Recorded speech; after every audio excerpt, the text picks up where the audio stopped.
बिहार का सारण संभाग, जिसका एक जिला है गोपालगंज। वही गोपालगंज जो खुद लालू यादव और राबड़ी देवी का गृह जनपद है। 90 के दशक और उससे पहले 1983 में गोपालगंज 2 कलेक्टरों की दिन दहाड़े हुई हत्या से दहल गया था।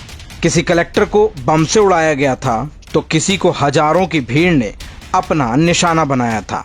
साल 1983 बिहार में कांग्रेस की सरकार थी और मुख्यमंत्री चंद्रशेखर सिंह थे। गोपालगंज की धरती जो पहले IAS अधिकारी के खून से लाल हुई थी, उनका नाम था महेश प्रसाद नारायण शर्मा। बिहार में कांग्रेस की सरकार थी और बाहुबलियों और गुंडे मवालियों का बोलबाला रहता था। उसी समय एक जमीन के विवाद से बौखलाए गुंडे सदानंद तिवारी और उसके गिरोह ने कलेक्ट्रेट में घुसकर DM महेश प्रसाद पर बम फेंका, जिससे उनकी मौके पर ही मौत हो गई थी। इसके बाद आरोपी सदानंद तिवारी भेष बदलकर साधु बन गया और बिहार से भाग निकला। 11 फरवरी 2006 को कुंभ मेले के दौरान प्रयागराज जिले में AK-47 से सदानंद तिवारी के काफिले पर ताबड़तोड़ 200 राउंड की गोलियां चली, जिसमें सदानंद तिवारी समेत कुल 7 लोगों की मौत हो गई थी। इसके बाद गोपालगंज 5 दिसंबर 1994 को थर्राया, जब वहां के दूसरे IAS अफसर जी कृष्णैया की हत्या कर दी गई। दरअसल उन दिनों बिहार में लालू यादव की सरकार थी और पूरे बिहार में जंगल राज अपने चरम पर था। हत्या, लूट, अपहरण और डकैती के रोजाना अनगिनत घटनाएं सामने आती थी। जातिगत आधार पर बने गुंडों के बीच भी खूनी जंग चल रही थी, जिसकी छींटें अक्सर बिहार के दामन पर दाग लगाते रहते थे।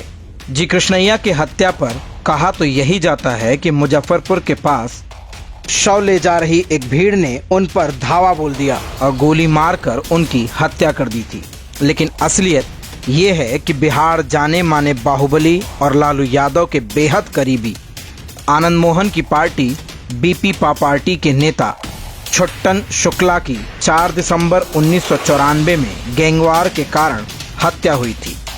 आनंद मोहन और उनकी जुटाई करीब 5000 लोगों की भीड़ छुट्टन शुक्ला के शव के साथ प्रदर्शन कर रही थी।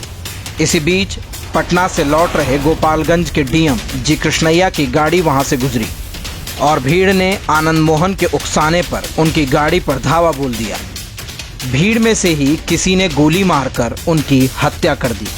आनंद मोहन आज भी DM जी कृष्णैया की हत्या के मामले में उम्र कैद की सजा काट रहे हैं।